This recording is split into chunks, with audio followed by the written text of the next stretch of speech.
In front of me is Lenovo Tab M8 first generation, and today I would like to show you where you can locate all typing features available on this tablet.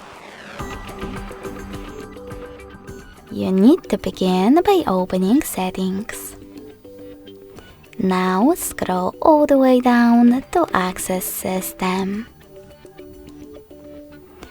Following that, select Languages and Input, On-Screen Keyboard, and Gboard.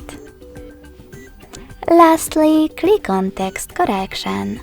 As you can see, all typing features are over here.